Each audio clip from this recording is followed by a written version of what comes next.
কাটিছিলে তাৰপিছত তিলটো পেলাইছোঁ তেতিয়াই এইটো কৰি এইয়ালৈকে ইহঁতৰ মাটি নপৰে নহয় গোটেইটো এনেকৈ কাটি দিলে ছাৰ কি হ'ব ট্ৰেক্টৰো মানে মইলো 9:30 এইটো চাওক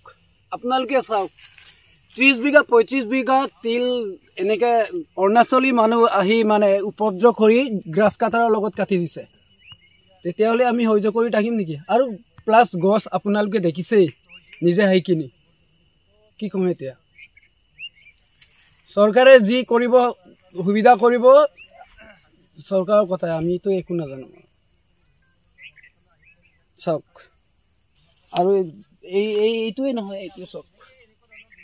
এডালকে দেখাইছোঁ তিল এডালকে দেখাইছোঁ এনেকৈ কাটি দিছে মানুহকেইটা আহিছে ইয়াত কাটিবলৈ আহোঁতে গ্ৰাছ কাটাৰ আনিছে আৰু প্লাছ সিহঁতৰ 200-300 জন মানুহ বন্দুক লৈ আহিছে আৰু আমি ইয়াত পৰিৱেশ কৰিবই নোৱাৰিলোঁ উমাবই নোৱাৰিলোঁ আমাক খেদি পতাইছেগৈ মানে এজন আহিছিলে বাইটি তাৰপিছত ইহঁতে 15-20 মিনিটত কাটি পলায়ন কৰিলেগৈ গোটেই ভয়ংকৰ কৰি গোটেই পৰিৱেশ ভয়ংকৰ কৰি ইহঁতে কাটি মেলি পলাই গ'ল অৰুণাচল মানুহকেইটা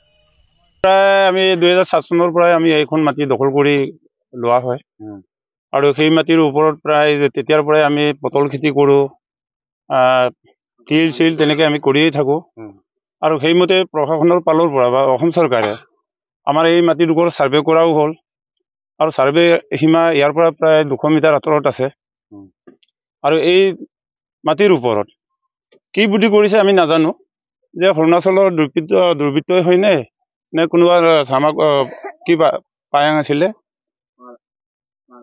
পাতেন পাৰণ নামৰ পায়াং নামৰ ব্যক্তিগৰাকী প্ৰায় সেই মাটিৰ ওপৰত চকু দিয়ে আৰু আমি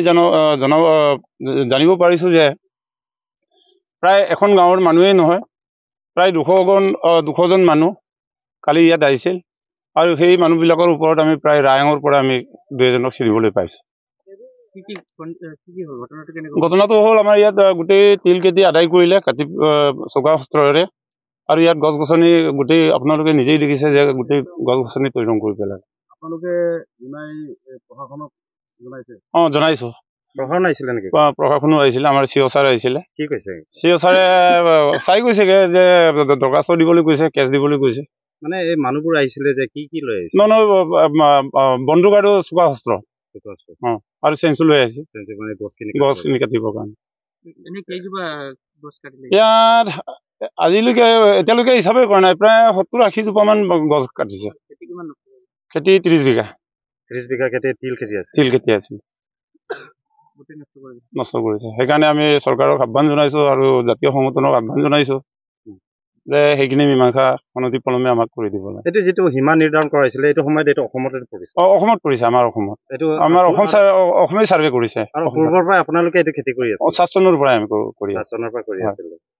এতিয়া আপোনালোকে প্ৰশাসনক কি এপ্লিকেশ্যন দিলে আজিতো দেওবাৰেই হ'ল কালিও হৈছেহে আজি যাম আমাৰ থানালৈকে আৰু কাইলৈ সোমবাৰ হ'ব সোমবাৰে আমি ক'ত কেনেকৈ দৰখাস্ত দিব লাগে সেইখিনি দিম যে কোনো খবৰেৰ জন্য যোগাযোগ কৰুন 7099017330 এবং 7099017110 নম্বৰে।